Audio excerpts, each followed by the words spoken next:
Oke, selamat pagi anak-anak. Berjumpa kembali dengan saya Bapak Martin yang akan mengajarkan kimia pada hari ini. Hari ini kita akan belajar tentang sifat hidrokarbon untuk pelajaran di kelas 11. Nah, pelajaran ini nanti kita akan belajar banyak ya. Coba kita mulai. Yang pertama itu tentang sifat fisik hidrokarbon. Jadi istilahnya di sini ada sifat-sifat fisik dari hidrokarbon. Itu nanti berkaitan tentang yang namanya titik didihnya, titik lelehnya, gitu kan. Nah, titik leleh, titik didih dan massa jenis alkana, alkena dan alkuna itu meningkat seiring dengan bertambahnya jumlah atom karbon.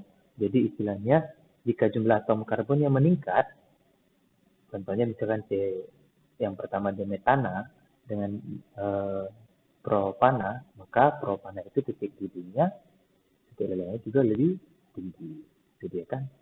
Nah, artinya dia makin susah menguap, gitu dia, susah meleleh, susah mendidih. Jadi makin tinggi titik lelehnya, maka makin banyak jumlah atom karbonnya, maka makin susah lah dia menguap, mendidih, meleleh dan sejenisnya. Dan juga dia menjadi lebih berat. Oke. Nah, di antara senyawa-senyawa yang berisomer, ternyata isomer yang bercabang memiliki titik leleh dan titik didih yang lebih rendah. Silakan saya buatlah di sini. Nah, N-butana dengan isobutana. Keduanya merupakan adalah sama-sama memiliki rumus molekul yang sama ya. Sama-sama C-nya ada 4. Namun di sini terjadi perbedaan. Apa itu perbedaannya? Isomernya yang dia normal butana itu dia rantainya lurus aja. Sedangkan kalau yang isobutana rantainya itu memiliki cabang. Gitu dia. Nah, di sini disebut namanya ada tingkat kejenuhan. Nah, tingkat kejenuhan nanti itu sangat berpengaruh ya. Di eh, semua hidrokarbon itu larut dalam air, sukar larut dalam air. Mereka lebih mudah larut dalam pelarut yang non-polar seperti tetraklorometana, CH4. Misalkan saya bilang, kan, eh, istilahnya ini kita bilang namanya tentang sifat kejenuhan, kan? Yang namanya hidrokarbon itu kejenuhan hidrokarbon.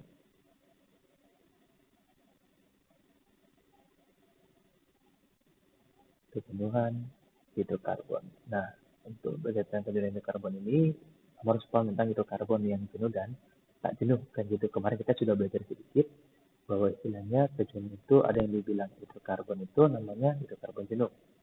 Kan? Ada juga dibilang namanya hidrokarbon tak jenuh. Nah, kapan dibilang namanya hidrokarbon jenuh dan tak jenuh? Nah, untuk yang jenuh tak jenuh itu berdasarkan rantainya gitu dia. Yang pertama, jika atom C-nya makin besar, makin banyak, maka dia cenderung menjadi lebih jenuh dibandingkan yang atom C-nya lebih sedikit. Nah, yang kedua, kan secara tentang kejenuhan, maka dibilang kejenuhan itu jika dia merupakan yang namanya rantai alkana.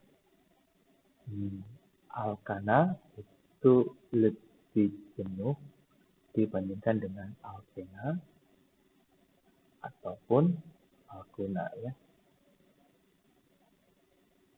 Nah, tingkat kejenuhannya. Selanjutnya, kejenuhan juga kita bicara kejenuhan, maka jika dia rantai panjang dengan bercabang ya,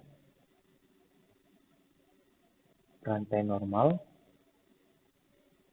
kita bilang, itu lebih jenuh daripada yang namanya rantai bercabang.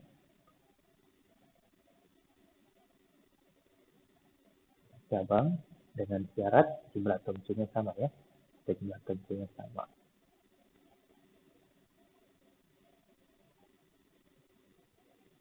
Nah, itulah yang disebut namanya karbon jenuh. Nah, jadi istilahnya untuk bagian tak jenuhnya ini adalah perbedaan dari sini. Jadi istilahnya jika atom C-nya makin sedikit, berarti dia makin tak jenuh. Kan kalau dia alkuna itu lebih tak jenuh dibandingkan dengan alkena dan karena sila kebalikannya langsung. Jadi kalau misalkan saya bilang lah, misalkan dari sini contohnya adalah CH4, ini kan adalah C2H6 kan, dan adalah C3H8. Nah, maka kalau kita tanya tentang sifat kejenuhan dari ketiganya itu, maka yang lebih jenuh itu adalah C3H8. Ya, jadi CH4 lah yang paling kurang jenuh. Misalkan saya bilang lah kemudian adalah misalkan CH3, CH2, CH2, CH3, ini disebut namanya butana ya. Butana. Nah, butana ini normal butana. Kan si normal butana dengan misalkan CH3, CH, ini CH3, ini adalah CH3. Mana yang lebih jenuh? Nah, ini disebut namanya 2 metil propana. Kan propana kemarin ini sudah kita pelajari ya, bahwa 2 metil propana dengan normal butana itu merupakan isomer. Kenapa? Karena mereka merupakan memiliki rumus molekul yang sama. Di mana lebih jenuh? Antara CH3, CH2, CH2, dan CH3 dengan 2 metil propana ini, maka yang lebih jenuh adalah si normal butana. Pada rumus molekul yang sama, beratnya sama, berarti ini lebih jenuh. Kenapa? Karena dia rantainya cenderung lebih panjang. Nah, sedangkan di sini dia rantainya disebut sebagai rantai bercabang. Nah, kurang lebih seperti itu ya. Oke, kita lanjutkan. Misalkanlah saya bilang adalah yang namanya seperti ini. 1. Alkana. 1. Kita bahas dalam alkana, nanti di situ akan terjadi yang namanya pertama reaksi pembakaran. Nah, reaksi pembakaran ini nanti biasanya ada namanya pembakaran sempurna dan pembakaran tidak sempurna. Pembakaran tidak sempurna dia, kalau dia tidak sempurna ini kan kebetulan karena sempurna ya. Jadi kalau misalkan dia tidak sempurna, untuk pembakaran tidak sempurna, maka dia akan menghasilkan yang namanya karbon monoksida. Ya. Sedangkan kalau pembakaran sempurna alkana, dia nanti akan menghasilkan karbon dioksida dan uap air. Contohnya, C3H8 dengan 5O2 menghasilkan 3 CO2 ditambah 4 H2O. Jangan lupa biasanya nanti di sini disuruh istilahnya terjadi namanya penyetaraan. Kebetulan dari reaksi kita ini sudah setara. Ya. Nah, lanjutkan. Kedua, biasanya dalam reaksi alkana terjadi namanya reaksi substitusi atau reaksi pergantian. Nah, jadi istilahnya di situ bahwa salah satu atomnya, gitulah kita anggap di sini atom karbon ya dari alkana, dapat digantikan oleh atom lain, khususnya halogen. Pergantian atom H itu dalam istilahnya nggak harus H, tergantung reaksinya gitu. Tapi untuk dalam reaksi yang saya buat ini adalah pergantian antara atom C pada metana. Atom C ini menggantikan atom H-nya dengan Cl-nya. Nah, seperti itu. Jadi kalau kita gambarlah Cl-nya ini, Cl ini bisa kita gambarkan kan seperti ini, jadi ikatan kovalennya. Maka nanti kan kita tengok di sini bahwa nanti Cl-nya ini, salah satunya Cl-nya itu kita anggap ini akan masuk ke sini, sedangkan nanti atom hidrogennya ini nanti akan tersubstitusi terganti ke sini. Maka ini jadilah ini dia semuanya kan, ini dia tadi tidak terikat. Terikat dia, sedangkan dia tadi sudah berikatan di sini. Nah, ini dia. Terjadi istilahnya substitusi dari kedua senyawa tersebut. Oke, selain itu terjadi juga ada namanya reaksi cracking. Kalau dibilang cracking ini atau juga perangkahan ini juga disebut juga sebagai putusan rantai karbon. Berarti dia rantainya putus. Yang tadinya rantainya panjang, jadi ada dua rantai besar. Misalkan C4H30 disediakan, maka akan terjadi yang namanya C7H16 dengan C7H14 masing-masingnya terbelah jadi dua rantainya dengan namanya reaksi cracking. Nah, kita lanjutkan. Selanjutnya untuk reaksi alkena. Dari reaksi alkena itu nanti alkena itu cenderung lebih reaktif dan cenderung bersifat tak jenuh dibandingkan alkana. Nah, alkena itu lebih reaktif dibandingkan alkana karena dia memiliki ikatan rangkap. Nah, ini yang disebut dengan ikatan rangkap. Ini namanya rangkap 2. Seperti itu gitu ya. Maka reaksi yang terjadi itu biasanya adalah reaksi pembakaran. Sama seperti alkana tadi, reaksi pembakaran ini selalu menghasilkan CO2 dan uap air. Nah, itu selalu itu ya, tingkat penyataan reaksi aja. Gitu. Nah, jadi istilahnya kalau dibakar di dalam ruangan terbuka, maka alkena akan menghasilkan tenaga lebih banyak dibandingkan alkana. Pembakaran sempurna alkena menghasilkan karbon dioksida dan uap air. Nah, juga di dalam reaksi alkena terjadi yang namanya reaksi adisi atau reaksi penjenuhan. Nah, yaitu reaksi penjenuhan ikatan rangkap, di mana di sini reaksi terjadi dalam alkena ya. Reaksi penjenuhan ini disebut juga sebagai reaksi pemutusan rangkap. Pemutusan ikatan rangkap ya. Ini kata kunci terpenting, jadi kamu harus tahu. Jadi, coba kita perhatikan contoh yang saya buat. Di sini adalah sebuah alkena. Nah, ini ada ikatan rangkap ya. Berarti kata kuncinya namanya adisi harus ada memiliki ikatan rangkap. Nah, gitu. Ini ada ikatan rangkap disebut sebagai rangkap 2. Nah, ikatan rangkap 2 ini akan diputuskan sama si hidrogen ini. Maka nanti jadilah dia seperti ini. Jadi hidrogen ini masuk menggantikan ikatan rangkap ini. Jadi putus rangkapnya digantikan masing-masing atom hidrogen ke atom C-nya. Maka jadilah seperti ini. Nah, polimerisasi. Di dalam polimerisasi itu terjadi penggabungan molekul sederhana menjadi molekul lebih besar. Molekul sederhana mengalami polimerisasi disebut monomer, sedangkan hasilnya disebut polimer. Nah, inilah yang disebut monomer itu. Kenapa ini struktur terkecilnya? Kan dari sini akan nanti dia akan menjadi polimer seperti ini. Nanti pembahasan ini lebih cenderung dibahas nanti di kelas 3 ya. Nah, jadi tadi kita telah membahas yang namanya reaksi adisi. Jadi ini tadi ada reaksi adisi ya. Sedikit kita bahas tentang reaksi adisi. Nah, untuk reaksi adisi ini sendiri, kan tadi Bapak bilang disebut sebagai pemutusan ikatan rangkap. Nah, untuk pemutusan ikatan rangkap ini sendiri,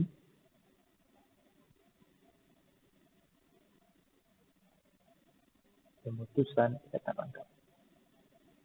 Ada sedikit yang penting dibahas di sini ya. Untuk pemutusan ikatan rangkap ini, maka ada yang perlu kita bahas. Apa yang perlu dibahas itu apa? Nah, yang perlu dibahas itu seperti ini. Nah, dalam pemutusan ikatan rangkap ini, misalkanlah saya buat contoh di sini adalah pH 3, ya kan, pH 2. Ini saya adisikan dengan yang namanya asam klorida ACl. Nah, kira-kira apa hasilnya? Nah, kalau yang tadi itu karena dia belum ada, istilahnya masih ikatan rangkapnya simetris, itu dia tidak bisa kemana aja itu istilahnya teman. Tapi kalau misalkan seperti ini, ada soal kan, maka di sini berlaku yang namanya hukum Markov-Nikov. Ada yang disebut namanya hukum Markov-Nikov. Apa itu Markov-Nikov? Hukum Markov-Nikov itu disebut Markov-Nikov. Saya ganti warnanya dulu ya. Hukum Markov-Nikov itu disebut misalnya atom H. Atom H pada asam halida. Kebetulan dalam reaksi kita itu adalah HCl ya. HCl akan pergi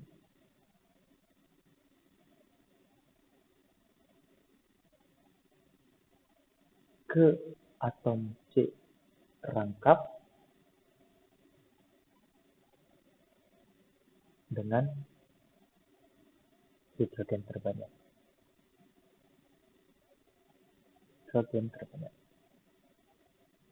Nah, jadi kemana dia pergi? Coba kita tengok. Di sini ini kata, jadi istilah kata kuncinya ke atom C rangkap, ya, ke atom C yang memiliki kata rangkap. Atom C rangkap, berarti atom C rangkap di sini ada 2. Berarti bisa jadi di sini, bisa jadi di sini kan gitu. Nah, jadi katanya atom H pada asam halida itu berarti atom H pada asam halida akan pergi ke atom C rangkap dengan H terbanyak. Berarti di sini hanya cuma 1, ini hanya cuma 2. Berarti atom hidrogen ini akan kemari. Sedangkan atom Cl-nya itu akan pergi kemari kolom. Jadi kalau bisa kita gambarkan kembali, maka nanti ikatannya jadi seperti ini. jadi CH3 CH ikatan rangkapnya putus ya. Maka kesinilah si Cl-nya dan kemarilah pergi si H-nya. Jadi nanti ini akan menjadi yang namanya CH3 CH Cl. Ini disebut namanya 2 kloro. Nah, itu kan klorin ya. Jadi kalau dibuat jadi mesin namanya jadi kloro. 2 kloro propana. Nah, jadi namanya di sini apa tadi? Ini namanya propena ya. Propena. Nah, jadi propena telah berubah menjadi 2 kloro propana. Nah, ini yang penting. Disebut sebagai namanya hukum Markov-Nikov. Nah, coba kita buat contoh yang lain, misalkan di sini saya buat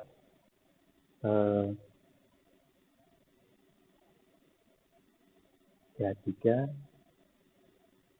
CH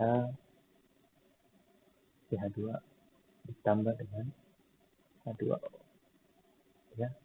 H2O. Nah, bagaimana reaksi ini, kira-kira reaksi adisinya? Nah, reaksi ini tidak bisa berlangsung spontan ya, harus ada katalis tertentu. Nah, jadi ketika itu maka katanya atom hidrogen pada asam halida di sini dalam kata kunci dia adalah H2O akan pergi ke atom C rangkap dengan H terbanyak. Nah, berarti kalau kita bisa simpulkan, maka nanti atom hidrogennya kita ini akan pergi ke atom C rangkap dengan hidrogen terbanyak. Berarti dia kembali. Sedangkan si OH ini akan pergi ke yang satunya lagi. Nah, sehingga bisa hasilnya sebagai berikut. Ya, jadi CH3 CH CH2. Nah, ini rangkapnya sudah putus, berarti kesimilasi OH-nya dan similasi H-nya. Nah, ini namanya adalah 2 propano. Nanti lebih dibahas ya tentang ini di kelas 3. Nah, kurang lebih seperti itu reaksi adisi. Kita coba lanjutkan.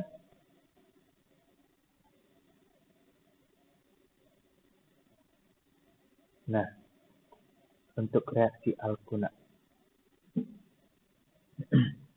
Nah, untuk reaksi alkuna mirip sama alkena. Gitu dia. Untuk menjenuhkan ikatan rangkapnya, alkuna, tapi itu membutuhkan 2 kali lebih banyak dibandingkan alkena. Ini seperti berikut. Nah, jadi di sini akan terjadi yang namanya 2 kali reaksi sebenarnya ya. Tapi digambarkan sama sekali. Bisa saya gambarkan seperti ini nanti ya. Jadi istilahnya tadi ada reaksi adisi ya. Nah, reaksi adisi ini itu hanya bisa terjadi pada yang namanya ikatan rangkap. Kan? Ikatan rangkap. Putus ikatan rangkapnya. Itulah tadi ya. Rangkapnya putus. Nah, ini hanya terjadi pada alkena dan juga adalah pada alkuna. Nah, pada alkena dan pada alkuna. Jadi kalau alkena itu hanya 1 kali adisi menjadi alkana. Namun yang namanya alkuna itu memerlukan lebih banyak reaksi, dia menjadi 2 kali adisi ya, baru menjadi alkana. Jadi bagaimana kalau 1 kali adisi? Jika alkuna hanya mengalami 1 kali adisi, maka dia itu hanya berubah menjadi alkena. Nah, alkena ini yang kemudian teradisi kembali, barulah dia menjadi namanya alkana. Kurang lebih seperti itu prosesnya. Contohnya misalkan saya buat buah alkuna ya, pasti adalah CH3 C 2 3 CH. Oke. ditambahkan dengan HCl. Nah, ketika ditambahkan dengan HCl, maka tadi rumusnya atom H ini akan diambil Markovnikov ya, kemari. Berarti dia akan berubah menjadi CH3C. Nah, CH ya kan? Nah, ini Cl-nya di sini hanya gitu. Maka nanti berubah menjadi CH3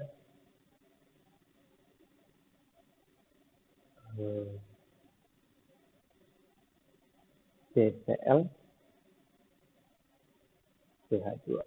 Nah, untuk kemudian CH3 CCl inilah akan teradiksi kembali dengan HCl yang kedua, maka dia menghasilkan yang namanya CH3 CCl2, ya kan? Nah, jadi dua HCl-nya CH3. Nah, kenapa pH-nya ini akan pergi kemari sehingga hanya bertambah dengan 2,3 gitu dia. Nah, barulah dia menjadi lebih sederhana. Saya mengerti ya. Nah, selain dari sini kita juga bisa mengenal yang namanya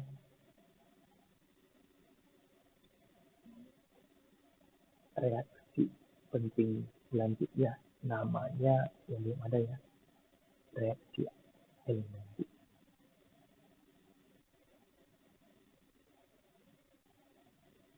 Nah, reaksi eliminasi ini merupakan kebalikan dari reaksi adisi. Bagaimana reaksi eliminasi? Kalau adisi tadi merupakan reaksi pemutusan rangka, maka dibilang reaksi eliminasi itu merupakan reaksi pembentukan rangka.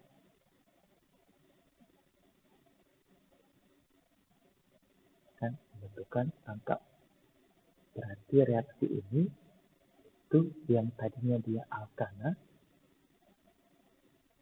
bisa berubah menjadi alkena. Alkena bisa berubah menjadi alkuna. Nah, alkuna sudah maksimum, jadi dia tidak bisa lagi tereliminasi. Nah, begitu dia. Contohnya, misalkan saya bilanglah seperti ini.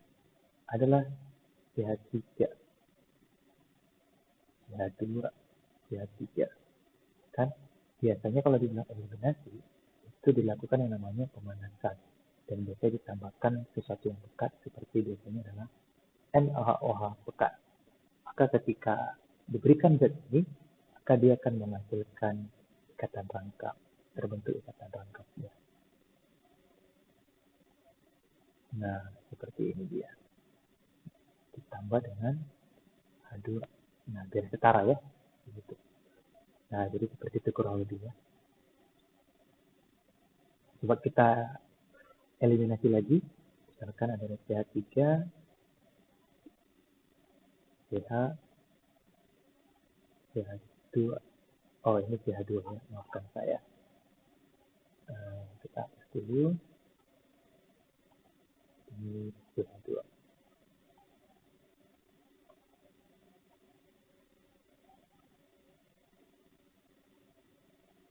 CH2.